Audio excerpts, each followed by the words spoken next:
جو معاشرے جہالت زدہ ہوتے ہیں وہاں ضعف الاعتقادی، ایمان کی کمزوری اور اللہ تعالیٰ پر توکل کا نہ ہونا، ایسی بیماریاں وہاں جنم لیتی ہیں۔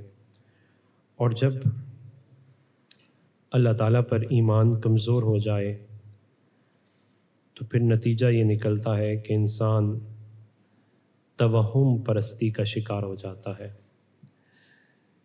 سپرسٹیشنز قائم کر لیتا ہے، بدگمانیاں اس کے ذہن میں آتی ہیں، بہت جلد مایوسی کا شکار ہو جاتا ہے اور ہر چیز کو کسی دوسرے پر الزام کے طور پر رکھنے کا عادی ہو جاتا ہے۔ نتیجتاً اس کی زندگی کے معمولات تو خراب ہوتے ہی ہیں، لیکن اس کا ایمان وہ بھی خراب ہونا شروع ہو جاتا ہے۔ آج کے اس پرفتن دور میں جہاں اور بہت سارے فتنے ہیں، ان میں سے ایک بڑا فتنہ اور ایک المیہ وہ یہ توہم پرستی ہے، جس کا شکار پہلے صرف خواتین ہوتی تھیں، لیکن اب آہستہ آہستہ اس کا شکار مرد بھی ہونا شروع ہو گئے ہیں۔ اور معاشرے میں اس توہم پرستی اور اللہ تعالیٰ پر اعتماد کی کمی کا فائدہ اٹھاتے ہوئے دین کا لبادہ اوڑھ کر کچھ جعلی لوگ بھی میدان میں آ گئے ہیں، اور وہ دینداروں کی بدنامی کا باعث تو بنتے ہی ہیں، لیکن بہت سارے جھوٹے شیطانی عملوں کے ذریعے لوگوں کے ایمان اور عزتوں کی نیلامی کا بھی باعث بن جاتے ہیں۔ آج ہم اسی پہلو پر بات کریں گے۔ قدرے یہ تھوڑا علمی بات ہوگی، لیکن ہمیں اس بات کا کامل یقین ہے کہ آپ سب احباب محض کانوں کی لذت کے لیے تشریف نہیں لاتے، بلکہ علم کے نور سے اپنے ظاہر اور باطن کو منور کرنے کے لیے تشریف لاتے ہیں۔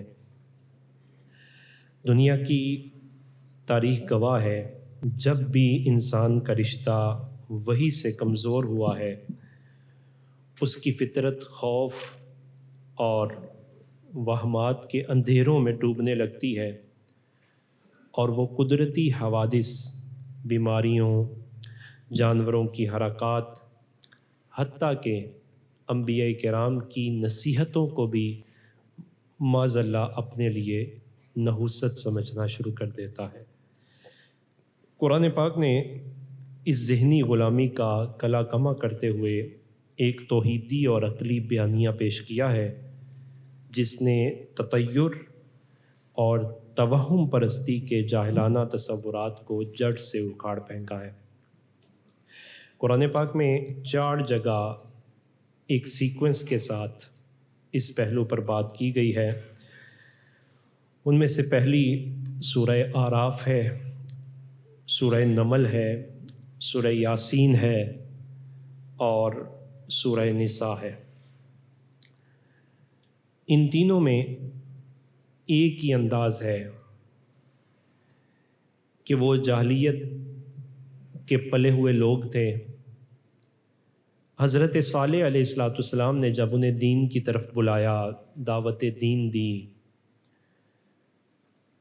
انہوں نے اس دعوت دین کو قبول کرنے سے انکار کیا، اللہ تعالیٰ کی گرفت کا شکار ہوئے، قحط ان پر آ گیا، مصیبتیں مسلط کر دی گئیں۔ اب انہوں نے بجائے اس کے کہ اپنے اعمال کا جائزہ لیتے، اپنا محاسبہ کرتے کہ ہم نے اللہ تعالیٰ کی نافرمانی کی ہے اور اتنے عرصے سے کر رہے ہیں اور ہماری یہ کیفیات ہیں، تو بجائے یہ کرنے کے، چونکہ یہ ایک وتیرہ ہے کہ عموماً اپنی غلطی کا ملبہ بظاہراً کمزور اور شریف آدمی پر ڈال دیا جاتا ہے، اور جسٹیفیکیشن یہ دی جاتی ہے کہ غلطی ہماری نہیں ہے، بلکہ جب سے یہ آیا ہے یا جب سے اس نے ایسا کرنا شروع کیا ہے تب سے یہ معاملات بگڑنا شروع ہو گئے ہیں۔ اب قوم سمود کو چاہیے تو یہ تھا کہ وہ اپنی غلطیوں کی طرف توجہ کرتے، لیکن انہوں نے جناب صالح علیہ السلام کو کیا کہا؟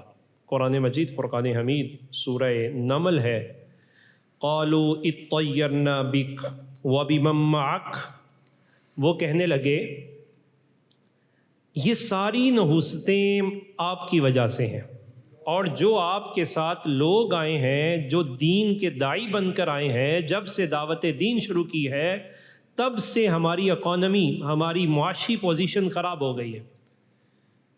رب تعالیٰ نے ان کا جواب دیا اور اپنے نبی کا دفاع فرمایا، فرمایا قالوا طائرکم عند اللہ، یہ جو تم مقولہ بول رہے ہو، جو بات کر رہے ہو، تمہیں نہیں معلوم کہ خیر بھی رب عطا فرماتا ہے، اور اگر کسی کے لیے شر کا فیصلہ فرماتا ہے تو وہ بھی اللہ فرماتا ہے۔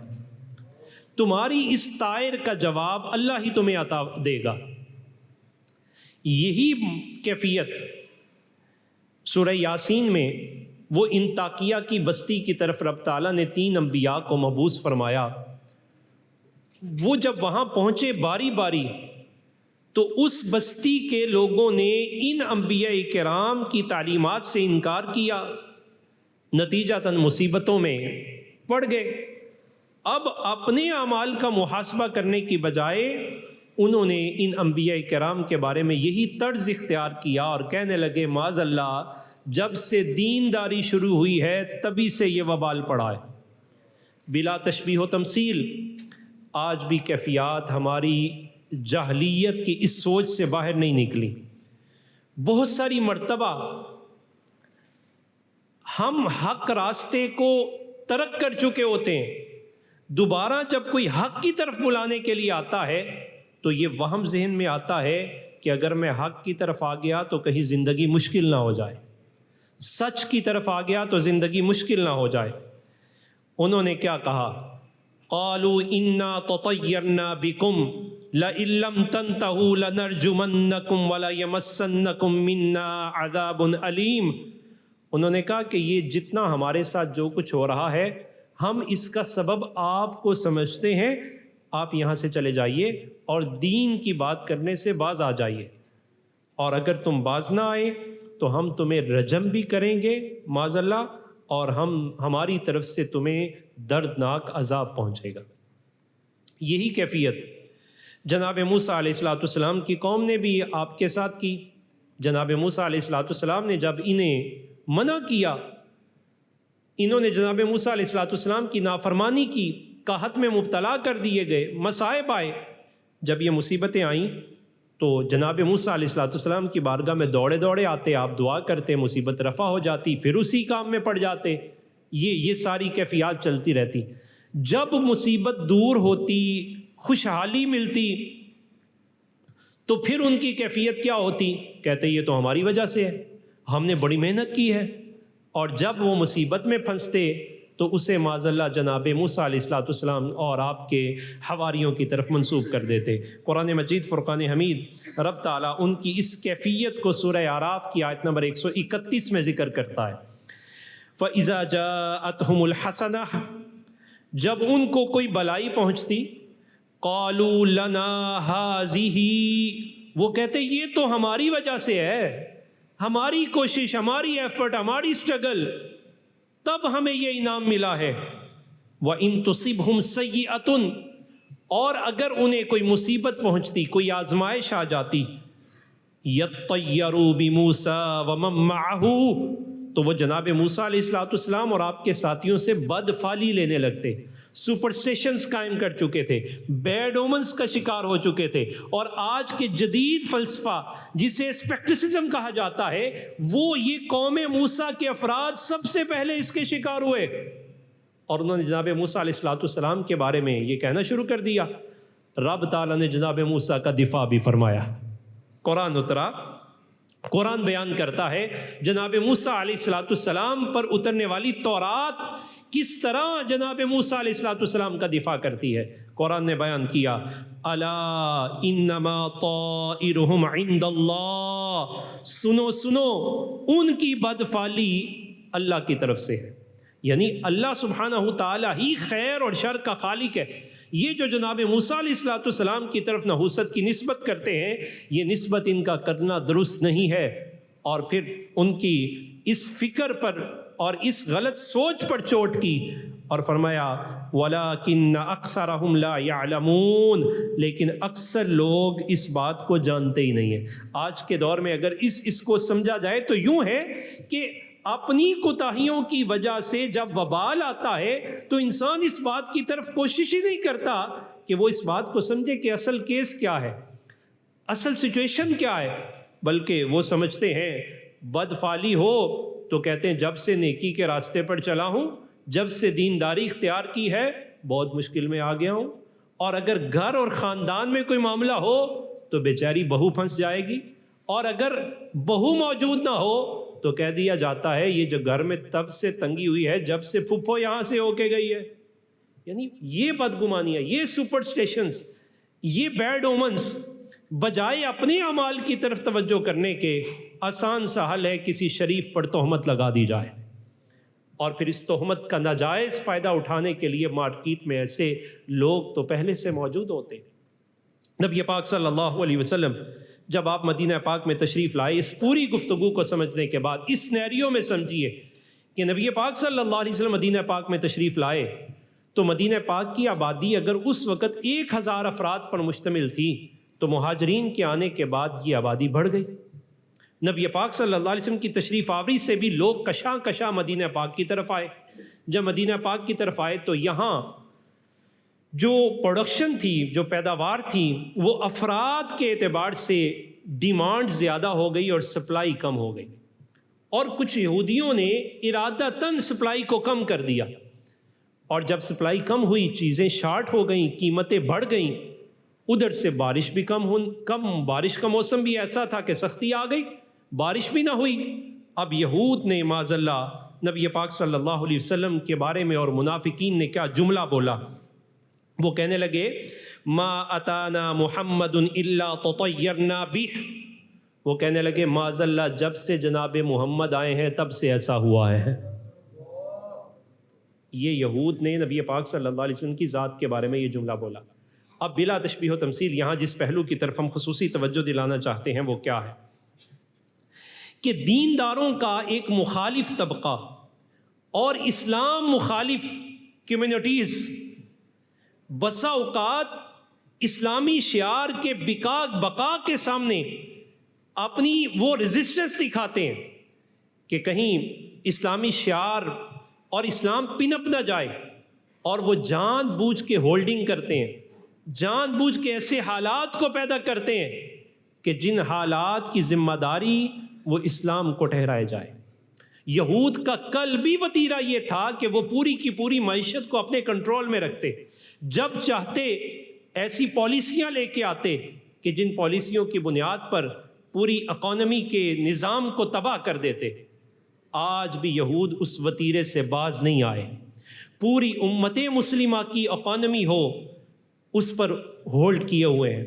جب چاہتے ہیں جس طرح چاہتے ہیں انہیں قرضوں میں جکڑ کر اپنی پالیسیاں ان پر امپوز کی جاتی ہیں, اور جب وہ ان سے نکلنے کی کوشش کرتے ہیں تو پھر ڈرا دیا جاتا ہے اگر نکلے تو بچے گا کچھ نہیں, ڈیفالٹ ہو جاؤ گے, ایسا ہو جائے گا ویسا ہو جائے گا.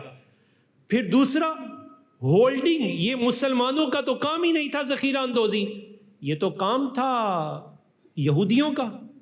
اللہ کی پناہ زمانہ جاہلیت کی یہ روایت آج کے مسلمانوں میں بھی آ گئی. کہیں کوئی چینی مافیا, کہیں کوئی شوگر مافیا, کہیں کوئی مافیا. ضروریات زندگی اس کی پروڈکشن بہت زیادہ ہوتی ہے, لیکن اس کی سپلائی کو روک لینا, ڈیمانڈ کو بڑھا دینا, یا ضرورت بنا کے کسی چیز کو پیش کر دینا تاکہ مہنگے داموں اسے بیچا جائے نبی پاک صلی اللہ علیہ وسلم نے یہاں پھر دو کام کیے. پہلا، ہولڈنگ کو ناجائز قرار دیا، ذخیرہ اندوزی کی طرف توجہ دلائی. جانے دو عالم صلی اللہ علیہ وسلم نے فرمایا الجالب مرزوق والمحتکر ملعون. جو اچھے داموں لاتا ہے، مناسب داموں بیچ دیتا ہے، اور مارکیٹ کے اندر جو طلب ہوتی ہے اس طلب کا ناجائز فائدہ نہیں اٹھاتا، رب تعالیٰ اسے رزق میں برکت عطا فرما دیتا ہے. یہ پہلا. پھر فرمایا والمحتکر ملعون، فرمایا وہ بندہ کہ جو جان بوجھ کے سپلائی کو روک لیتا ہے، ڈیمانڈ کو زیادہ پیدا کرنے کی کوشش کرتا ہے، چیز کو ضرورت بناتا ہے، ادھر پروڈکشن بھی کر رہا ہے لیکن اس کی سپلائی نہیں کرتا، کہتا ہے جب چیز بڑھ جائے گی تو پھر دوں گا. فرمایا والمحتکر ملعون، ایسا ذخیرہ اندوز، ہولڈنگ کرنے والا لعنت لے کے گھر جاتا ہے. پھر دوسری جگہ کیا فرمایا؟ فرمایا من ادخر 40 لیلہ، جس کسی نے 40 دن تک کسی چیز کو ہولڈ رکھا. یہود نے ارادتاً نبی پاک صلی اللہ علیہ وسلم کی طرف بیڈ اومنز کو منسوب کرنے کے لیے، یہ سپرسٹیشنز کو منسوب کرنے کے لیے، لاس آف گریس کو منسوب کرنے کے لیے انہوں نے ہولڈنگ کی، روکا چیزوں کو، اور بعد میں کہہ دیا ما اتانا محمد الا تطیرنا بھی. جب سے جناب محمد صلی اللہ علیہ وسلم آئے ہیں اور اس وقت سے ایسا ہو گیا ہے. نبی پاک صلی اللہ علیہ وسلم نے پہلا کام یہ کیا، فرمایا یہ ہولڈنگ کرنے والے، ان کو اللہ کی رحمت سے محروم قرار دے دیا گیا ہے. یہ ذخیرہ اندوز یہ اللہ تعالیٰ کی رحمت کے حقدار نہیں ہوں گے، اسلام کی جو برکت ہے اس سے محروم رہ جائیں گے. منافقین بھی چونکہ ان کے ساتھ شامل ہو گئے تو نبی پاک صلی اللہ علیہ وسلم فرمایا 40 دن جس نے ارادتاً ذخیرہ اندوزی کی، مقصد اس کا یہ تھا کہ وہ چیز کی ڈیمانڈ کو بڑھائے، اپنی مرضی سے پیسہ بھی وصول کرے اور نحوست کو غریب شریف کی طرف منسوب کر دے. فرمایا 40 دن ایسا کرنے والا وہ اللہ تعالیٰ کے ذمہ رحمت سے بالکل فارغ ہو جاتا ہے. پھر اللہ تعالیٰ اسے زمین کی طرف اور ان چیزوں کی طرف ڈال دیتا ہے. اس کے پاس بہت تو آتا ہے لیکن برکت اس کے پاس نہیں آتی. یہ مسلمانوں کا وتیرہ نہیں. دوسرا، نبی پاک صلی اللہ علیہ وسلم کے بارے میں وہ کہنے لگے قلّا مطرنا وغلت اشعارنا. جب سے رسول اللہ صلی اللہ علیہ وسلم جناب محمد آئے ہیں مدینہ پاک میں، اس وقت سے بارش بھی نہیں ہوئی اور اس وقت سے ہماری چیزیں مہنگی ہو گئی ہیں، حالانکہ مہنگی کرنے والے خود تھے. اب نبی پاک صلی اللہ علیہ وسلم نے ایک تو یہ اسلامی اصول بیان فرمائے، اور دوسرا اس موقع پر بدگمانی سے ڈائیورٹ کرتے ہوئے، اس بدگمانی سے نکالنے کے لیے اہل اسلام کو اللہ تعالیٰ پر توکل مضبوط کرنے کا درس دیا، اور اس توکل کے لیے جو راستہ بتایا، فرمایا آؤ ہم اللہ کی بارگاہ میں پورے یقین سے دعا کرتے ہیں، رب تعالیٰ ہماری دعا سے ان ساری تنگیوں کو وسطوں میں تبدیل فرما دے گا. اب نبی علیہ السلام نے دعا فرمائی. اعلیٰ حضرت فرماتے ہیں حضور دعا فرمائے تو اجابت نے جھک کر گلے سے لگایا. بڑی ناز سے جب دعائیں محمد صلی اللہ علیہ وسلم، نبی پاک صلی اللہ علیہ وسلم اپنے مدینہ پاک کے لیے کیا دعائیں کی؟ پہلی دعا فرمائی یا اللہ اب میرے مدینے سے جو وبا ہے نا اس کو دور فرما دے. پھر یہ یثرب نہیں رہا، پھر مدینہ بن گیا اور وہ بھی طیبہ بن گیا. نبی علیہ السلام نے دعا فرمائی، فرمایا اللہم اجعل بالمدینہ ضعف ما جعلت بمکہ من البرکہ. یا اللہ جو مکہ کو تو نے برکت عطا فرمائی تھی، میرے مدینے کو اس سے 2 گنا برکت عطا فرما دے. اب نبی علیہ السلام نے ڈائیورٹ کیسے کیا؟ وہ جو بیڈ اومنز کی طرف، سپرسٹیشنز کی طرف لے کے جانا چاہتے تھے، لاس آف گریس اس کو نبی علیہ السلام کی طرف منسوب کرنا چاہتے تھے. جانے دو عالم صلی اللہ علیہ وسلم نے دعائیں فرمائیں. اب ان دعاؤں کا نتیجہ کیا نکلا کہ قیامت تک مصطفیٰ کریم علیہ السلام کے مدینے کے باغ کی بہار کا فیضان ہر شخص کو پہنچے گا. کھجوریں ڈبل ہو گئی، زرخیزی زیادہ ہو گئی. یہ جو کھجور کے باغات تھے یہ زیادہ ہو گئے وہاں، اور پھر ان کی پیداوار بھی زیادہ ہو گئی. یہ تو ظاہری تھی. باطنی اعتبار سے کیا ہوا؟ رب تعالیٰ نے مدینہ طیبہ کی محبت اور کشش اہل ایمان کا حصہ بنا دی. یہ کشش پیدا ہو گئی. تیسرا فرمایا قرب قیامت میں ایمان مدینہ طیبہ کی طرف یوں آئے گا جس طرح سانپ اپنے بل کی طرف آتا ہے، اور دجال جو ایمان کو سلب کرنے کے لیے پوری دنیا کی طرف جائے گا، جہاں چاہے گا جیسے کرنا چاہے گا، لیکن مدینے پر اس کا وار نہیں چلے گا۔ نبی پاک صلی اللہ علیہ وسلم نے پھر ان بدگمانیوں کو سرے سے ہی اکھاڑ دیا۔ تو قرآن مجید فرقان حمید نے سورہ نساء میں اس پہلو کو ذکر کیا گیا، وَإِن تُصِبْهُمْ سَيِّئَةٌ يَقُولُوا هَٰذِهِ مِنْ عِنْدِكَ، اور اگر انہیں پہنچتی کوئی مصیبت اور آزمائش، وہ کہتے یہ تو آپ کی وجہ سے ہے۔ رب تعالیٰ نے جواب دیا کل عند اللہ، اے محبوب آپ فرما دیجئے یہ سب کچھ اللہ کی طرف سے ہے۔ رب تعالیٰ تمہیں آزما رہا ہے۔ اب اس آزمائش پر اہل ایمان کی تربیت بھی فرما دی۔ فرمایا جب آزمائش آتی ہے تو مومن کا حال دو حال سے خالی نہیں ہوتا۔ اگر اسے وسعت اور فراخی ملتی ہے، وہ اللہ تعالیٰ کی بارگاہ میں شکر ادا کرتا ہے، شکر کرے پھر بھی رب راضی، اور اگر آزمائش آ جائے تو یہ صبر کرتا ہے، اور صبر کرے تو پھر بھی اللہ راضی، بلکہ رب تعالیٰ کے وعدے ہیں وَلَئِن شَكَرْتُمْ لَأَزِيدَنَّكُمْ، اگر تم شکر کرو گے تو اور زیادہ عطا فرماؤں گا، اور دوسری طرف اگر تم صبر کرو گے ان اللہ مع الصابرین، بے شک اللہ تعالیٰ صبر کرنے والوں کے ساتھ ہے۔ گویا قرآن مجید فرقان حمید کی یہ ساری آیات، ان کا سیکوینس ایک ہے، ایک ہی طرز پر جو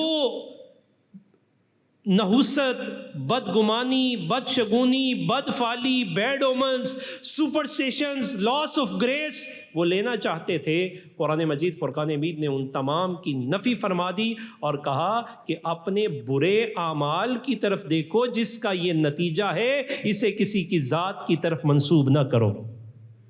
اسی طرح جب نبی پاک صلی اللہ علیہ وسلم آپ مدینہ پاک میں تشریف لائے تو سفر کے بارے میں بھی بدگمانیاں موجود تھیں، جس طرح آج بھی زمانہ جاہلیت کی وہی کیفیات موجود ہے کہ سفر کے مہینے کو سمجھا جاتا ہے کہ یہ مہینہ اس کے اندر تو بہت زیادہ سختی ہوتی ہے، لوگ آج بھی شادی نہیں کرتے، کہتے ہیں اگر کر لی تو پھر پتہ نہیں اولاد بھی ہوگی کہ نہیں ہوگی، نہ جانے کس طرح کی بدگمانی ہے۔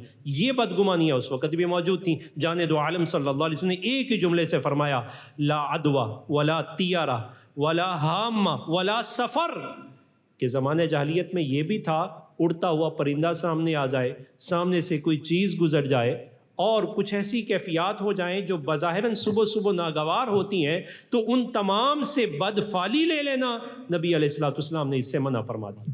یہاں تک کہ کچھ علاقوں میں شوال کو منحوس سمجھتے تھے، اور اس شوال کے مہینے کو بالکل سیم سچویشن جو سفر کے بارے میں تھی، شوال کے بارے میں ان کی سچویشن یہ تھی، وہ کہتے کہ شوال کا مہینہ اچھا نہیں۔ ان سے پوچھا جاتا وہ کیوں؟ کہتے ہیں ایک دفعہ ایسا ہوا کہ شوال کا مہینہ تھا، پانی بھی نہیں برسا اور اونٹنیوں نے دودھ دینا بھی کم کر دیا، جس سے پوچھتے اس کی اونٹنی دودھ نہیں دیتی، لہٰذا ہم نے متعین کر دیا کہ یہ شوال کا مہینہ بہار کا مہینہ نہیں ہے، یہ شوال کا مہینہ وسعت کا مہینہ نہیں۔ یہ بات چلتی چلتی فقیہہ امت سیدہ امیر المومنوں کی اماں جان جناب سیدہ عائشہ رضی اللہ تعالیٰ عنہ کی بارگاہ تک پہنچی، تو اماں جان سیدہ عائشہ رضی اللہ تعالیٰ عنہ نے ان سے پوچھا کہ تمہارے بارے میں یہ بات آئی ہے کہ تم شوال کو اپنے لیے منحوس خیال کرتے ہو، اور تم یہ سمجھتے ہو کہ اگر شوال کے مہینے میں ہم نے کچھ کر لیا تو یہ نحوست ہی نحوست ہوگی۔ تو آپ نے ان کو خطاب کر کے کہا مجھے یہ بتاؤ نبی پاک صلی اللہ علیہ وسلم کی محبوبہ زوجہ کسے کہتے ہیں؟ انہوں نے کہا نبی علیہ الصلوۃ والسلام کی کہ محبوب زوجہ تو آپ ہیں۔ تو نبی پاک صلی اللہ علیہ وسلم کی زوجہ محترمہ جناب اماں جان سیدہ عائشہ رضی اللہ تعالیٰ عنہ فرماتی ہیں ارے شوال کے بارے میں بدگمانی کرنے والوں، نبی علیہ الصلوۃ والسلام نے شوال کے مہینے میں مجھ سے نکاح فرمایا تھا۔ اس کو جڑ سے اکھاڑ کے پھینک دیا کہ اگر اس کے اندر نحوست ہوتی تو نبی پاک صلی اللہ علیہ وسلم تو خود اس نحوست کو دور فرما رہے ہیں، نبی پاک صلی اللہ علیہ وسلم وہ جاہلیت کا جو ذہن ہے اسے ختم فرما رہے ہیں، اور پھر ساتھ ہی ساتھ نبی پاک صلی اللہ علیہ وسلم میری ذات کے بارے میں کیا کہتے ہیں؟ فرمایا تمہیں معلوم ہے کہ نبی پاک صلی اللہ علیہ وسلم نے فرمایا کہ مجھے میری ازواج میں سے سب سے محبوب مجھے جناب عائشہ لگتی ہیں۔ تو یہ وہ توہمات تھے جن کو اسلام نے ابتدائی طور پر جاہلیت کے اثرات کے طور پر پائے جاتے تھے تو انہیں ختم کیا۔ آج بھی ایسے اثرات ہمارے معاشرے کے اندر پائے جاتے ہیں، یہ جاہلیت کی علامات ہوتی ہیں۔ جاہلیت جب معاشرے میں پنپتی ہے تو نتیجہ نکلتا ہے ضعف الاعتقادی، اللہ تعالیٰ پر اعتقاد، توکل، وہ یقین وہ کمزور ہو جاتا ہے، اور پھر جب اعتقاد کمزور ہو جاتا ہے تو پھر اگلا مرحلہ ہے کہ توہم پرستی بہت زیادہ بڑھ جاتی ہے، چیزوں کی طرف نحوست کو منسوب کر دینا یہ بہت زیادہ بڑھ جاتا ہے، اور پھر نتیجہ اس سے اگلا یہ نکلتا ہے کہ اس توہم پرستی کا فائدہ اٹھاتے ہوئے بہت سارے ایسے جعلی لوگ میدان عمل میں آ جاتے ہیں کہ جو اس توہم پرستی کے نتیجے میں جھوٹی چیزوں کے سہارے لیتے ہیں، شیطانی چیزوں کے سہارے لیتے ہیں، اور ان شیطانی عاملین کے ہاں جانے والے نہ صرف اپنی عزت گواتے ہیں بلکہ بس اوقات اپنے ایمان سے بھی ہاتھ دھو بیٹھتے ہیں۔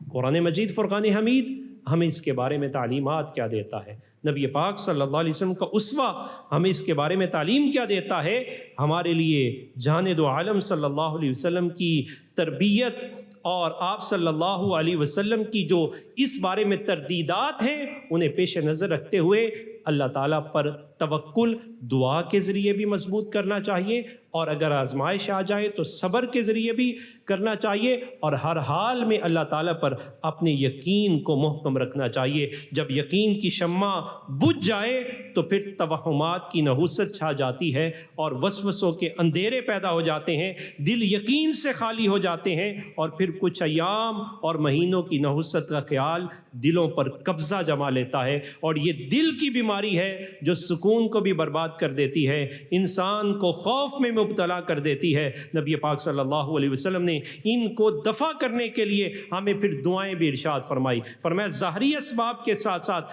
اپنا توکل مضبوط کرنے کے لیے تم اللہ تعالیٰ کی بارگاہ میں یہ کلمات کہتے رہا کرو کہ اے پروردگار عالم، ہمارا تجھ پر یقین ہے، اور یقین اس انداز سے ہے، اللہم انی اعوذ بک من الشک بعد الیقین، اے اللہ ایمان لانے کے بعد تیری ذات پر جو یقین ملا اس سے شک کی طرف جانے سے میں پناہ مانگتا ہوں، وَأَعُوذُ بِكَ مِن مُقَارَنَةِ الشَّيَاطِينِ، اور شیطانوں کی ہمسائیگی اور ان کے وسوسوں کا شکار ہونا ان سے بھی میں تیری پناہ مانگتا ہوں، وَأَعُوذُ بِكَ مِنْ عَذَابِ يَوْمِ الدِّينِ، اور قیامت کے دن سے بھی میں تیری بارگاہ میں ہر ایسی بے یقینی کے عذاب سے پناہ طلب کرتا ہوں۔ اور نبی پاک صلی اللہ علیہ وسلم نے اللہ تعالیٰ کی ذات پر توکل کو مضبوط کرنے کا درس دیا کہ وَمَن يَتَوَكَّلْ عَلَى اللَّهِ فَهُوَ حَسْبُهُ إِنَّ اللَّهَ بَالِغُ أَمْرِهِ قَدْ جَعَلَ اللَّهُ لِكُلِّ شَيْءٍ قَدْرًا، کہ جو اللہ تعالیٰ پر توکل کرتا ہے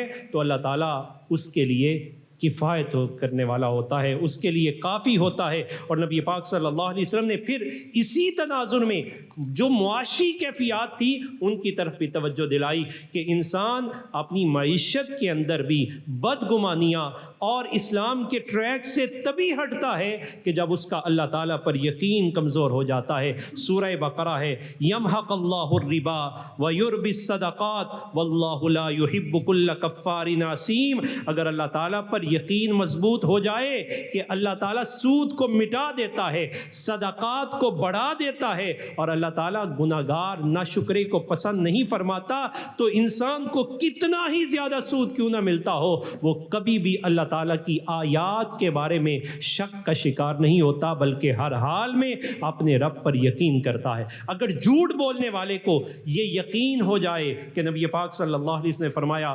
تحروا الصدق فَإِنْ رَأَيْتُمْ أَنَّ فِيهِ الْحَلَقَ وَإِنَّ فِيهَا النَّجَاةَ وَاجْتَنِبُوا الْكَذِبَ وَإِنْ رَأَيْتُمْ أَنَّ فِيهَا النِّجَاةَ فَإِنَّ فِيهِ الْحَلْقَ، اگر بظاہراً تمہیں یہ لگے کہ میں جھوٹ بولوں گا مال بھی زیادہ مل جائے گا بچ بھی جاؤں گا تو فرمایا ہلاک ہو جاؤ گے، اور اگر تمہیں سچ بولتے ہوئے یوں لگے کہ میں ہلاک ہو جاؤں گا مال بھی کم ملے گا فرمایا تم نجات پا جاؤ گے۔